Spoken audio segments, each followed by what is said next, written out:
Could I invite Lieutenant Colonel Klein as well as Simon to the front?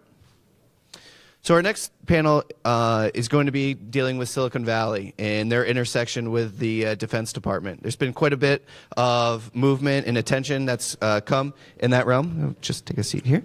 There's been quite a bit of attention here with different initiatives, whether it be DIUX, 18F, and some of the different agencies that have really been stood up to do a better job of integrating some of the best emerging technology companies in the country to work better with the Defense Department. So what we wanted to do today is bring both sides of that discussion here up to the panel. We have Lieutenant Colonel Klein. He is currently stationed at the Pentagon. He is the Director of Strategy over at the Pentagon. Previously, he was the Chief of Staff at the U.S. Army Cyber Command and also served as an MIT Fellow. So we thought he would be a great person to talk a little bit about some of the initiatives that they did at U.S. Army Cyber Command and what they're doing now over at the Pentagon, trying to integrate some of those companies here into the plans, into the overall strategy of where the Pentagon's going overall. Also, we have Simon Meacham. Simon is currently the CEO of Trust Networks. And before that, he worked over within the Defense Department in the White House Office of Science and Technology Policy.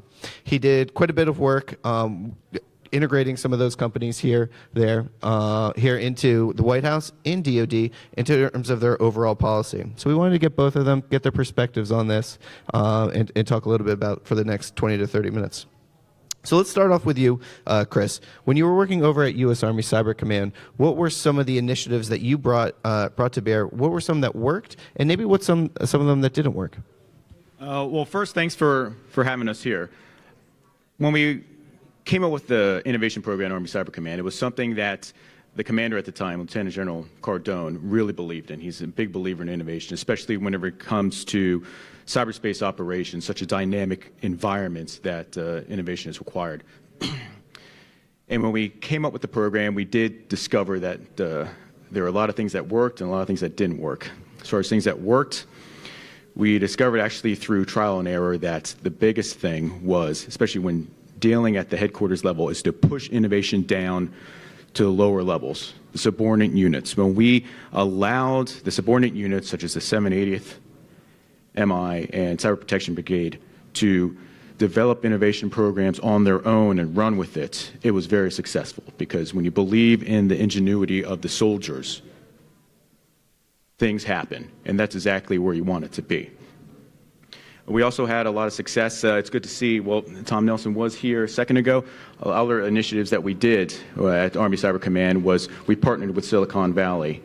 For example, we had an innovation pilot where we looked and canvassed the entire command and found individuals to go to Silicon Valley for a while and partner with people there. And we also took part in Hacking for Defense. That was very successful. And also, another thing that we did that got us involved with industry a little bit more were the innovation challenges that we had, where we pose the problems and allow industry to come up with solutions. And that was mostly an attempt to handle the acquisition process and the challenges with that. Things that didn't work, kind of alluded to it, was we discovered that having a set formal procedure for an incubation process was very challenging, especially at our level, at the headquarters level. Because especially in a military organization, it was difficult to, for example, have monthly panels where ideas were presented and decisions made, that it was difficult to get all the players involved to participate at a certain time and get set schedules. Even when we changed it, to example, to quarterly, it was still a challenge, because really the biggest challenge was, particularly in a military organization, was the high turnover of personnel, because you have people rotating out every 2 to 3 years. And so you would have a soldier, for example, who had this great idea, and he was the champion of that idea. And this process would take, several months, up to a year. And during that time, this soldier, this individual, could perhaps, he relocates to a different assignment, something like that. And there weren't enough advocates for that idea, for example, to keep moving that idea forward. That was one of the major problems that we had. That's why it was a lot easier for us just to push it down to the subordinate organizations and allow them to run with it. So, Simon, I think a good starting point here. So, Simon, before he worked over with the White House in DoD, was actually working at Google, helping them develop apps and doing a lot of development on that side. So, Simon, could you talk a little bit about how it came from working with Silicon Valley to then what motivated you and what got you to working with the White House and DoD? I think that's a good place to start here. Sure, thanks. Ooh, can you hear me okay at the back? Excuse the funny accent. I got to the revolution late. Live free or die. Yeah, so they're going to throw me out in a minute. I was talking to Michael before I was coming and saying, so it's going to be a Silicon Valley government thing. Chris and I work together in government, so do I have to shall I wear jeans and he can wear his formal stuff? And Chris, you started to get a bit nervous, Michael, didn't you? And you said, no, of course. Well, maybe you can wear a blazer. T-shirt? Yeah, that's kind of. So you get me reasonably smart today. So how did I end up? I'll try and make it quick. As you can tell, I grew up in England, and I started my career out on the West Coast working at Microsoft, where I got a college internship. I was there when they launched Windows 95. I'm that old. They sprayed the grass green because it all got burnt on a day. It looked good for the press, but it was terrible the next day, and they had to dig it all up. There's a metaphor in there somewhere, but I'm not going to go there. I started my career out on the West Coast, and I worked at Microsoft, and later in my career I worked at Google, that kind of thing. And while I was at Google, I had heard via this new thing called social media that Bletchley Park, some of you will know about it, it's the place where the computer was invented and the codes were broken and the British and American alliance was created there. You could watch the Benedict Cumberbatch movie now and go and see all of that. At the time, not many people knew that much about it outside of our circles, and they were going to bulldoze it and turn it into a housing development. And so a call went out, and I got involved in responding to that and directing Google's involvement on its charitable arm into trying to preserve the legacy of Alan Turing, inventor of the computer, and the history of Bletchley Park. Through the course of that, I learned more about the world of intelligence, and at the time my daughter in the US Air Force was deploying to Afghanistan, and I decided that I would like to serve at the same time as she was. If you have a child going to war, some of you may know what that feels like. As a parent, you want to support them to the best of your ability. So I didn't know how I was supposed to do that with a funny accent, knocking on the front door of the government saying, "Can I come and work in defense and intelligence, please?" And so I didn't really know how to do it. And we didn't have the US Digital Service, which we have now, which is a program for rotating Silicon Valley people through the government. We do that more now, and I think that's a thing close to my heart. So I was one of the early prototypes for how do you take this Silicon Valley culture and incubate it through the government culture. We now do more of that in a more formal way. I came in through a sort of process that was put together because of my charitable work with Bletchley Park. We had some connections that we could do it. Listening to the speakers earlier on about the different things they were talking about, especially to do with the kind of Shark Tank thing, that was some stuff we came up with across the federal government. That was the primary thing I was doing when I came in. I was asked, what can you contribute that we don't already know? And one of those things seemed to be this fast fail approach, this venture capital type approach, the incubator. We try things and then we stop things if we don't like them. That was something new. And I got to know Chris. And you were looking at developing Army cyber capability, and I was bringing in this business model. It was later rolled out across the whole federal government. The CTO for the federal government, Megan Smith, I'd worked with her at Google. She was a former VP at Google. And I would say it was a successful endeavor, a sort of a prototype, a beta program, if you like, to try mixing my culture with government culture. And now I think it's been so successful, a lot of us, when we finished our tours, stayed in the area. So I stayed here. I didn't go back to Silicon Valley. I love it here. It's kind of like England with better weather. And a great community. I want to bring more and more venture capital to this area, the innovation type approach. Listening to the challenges that state were talking about and the government challenges there, we've got an opportunity to create a fantastic ecosystem of tech people made up of government people and formerly Silicon Valley people that sometimes serve in government and sometimes build a startup in the local area. That's my vision, that we're all doing that. As communities, we've been too far apart, and actually we're better when we're working together. But you only get the experience of a government role if you do that role, and perhaps you only get the experience of the tech role if you've actually done the Silicon Valley thing. So we're geographically separated, but we're getting better. That's how I ended up working with you, right? Yep. So I should shut up now and give you the microphone, shouldn't I? 2015. Yeah, it was about then. So is that the short or the long version? Yeah, that's kind of, it's always difficult to kind of explain it, because they go, well, how the hell did you end up here, right? And I thought it was a good start right there, because it gives everybody here a better idea. Because there's a lot of questions of who are these people who are taking their time out, working in Silicon Valley and deciding, I want to make the White House, I want to make the Defense Department better. Especially at a time like that, it's a real challenge. So I think right now it'd be a good, from now. From your perspective, Chris, now that you're over at the Pentagon, so you worked at U.S. Army Cyber Command, and that's even, a bigger outfit than some of the DIUXs and 18F and whatnot. I guess I'm curious as to, is that message being heard inside the Pentagon when the larger big Army per se is putting together plans, putting together thoughts? Are they incorporating some of these technologies, some of the work that's being done on the ground with the DIUXs and whatnot? Well, one thing, I think that the Defense Department did, while there's still a lot of room to grow, they are definitely understanding the importance of innovation and trying to develop a culture of innovation within the department as a whole. For example, when we were doing everything at Army Cyber Command, this was very early, like we were just discussed, about 2015. So a lot of the other services were looking at how to integrate innovation into their programs as well. And so, for example, the Marines reached out to us and we worked, and then Air Force is really good right now. They've adopted a culture of innovation. There are a lot of efforts that they're doing, especially down in Austin.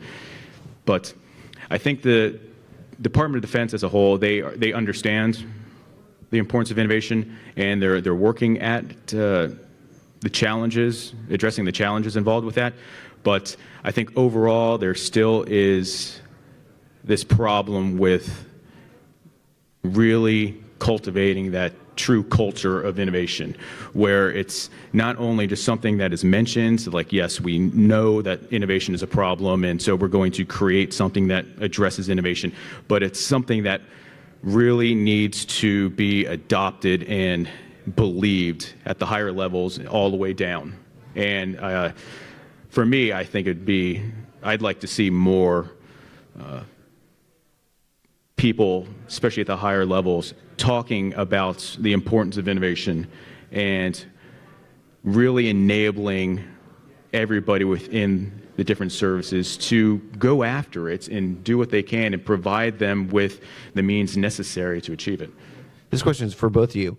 Where do you guys see the biggest gap right now, or I guess the biggest need right now in order for government, especially national security, in terms of technologies, they really need to move quicker to catch up to some of the adversaries and some of the threats that exist out there? Where is the need the most important, where they need to start really reaching out to companies, some of the really forward-leaning companies in some of these technologies, and get them on board, or risk creating major gaps in creating opportunities for adversaries? Well, one thing I'll talk and mention something that, yes, I think there needs to be a lot more collaboration with industry, especially with defense. But I think we also need to look internally as well. Because, for example, the labs, the Army Research Lab, for example, they do terrific work. We got a lot of great minds at these labs. And the services need to understand that. And they need to tap into the expertise that is there and understand, hey, we need to invest more in R&D and look at our labs and find ways that we can do collaboration between our labs and industry. I think that's one thing that's important. Yes, it's good to work with industry, but do not forget about all the great minds and talent that we already have within the Department of Defense, because there are a lot of great people out there with a lot of great ideas. I saw that in Army Cyber Command. For example, I mentioned the ingenuity with the soldiers and everybody else. It's just giving people access to the means to actually deliver on all those ideas. So I'm not sure. Is that one? You might want to cut me off if I start talking too much again. No problem. I would say it's cloud cyber defense. I'm biased on this because I came to serve in government, and then that's what my startup does, right?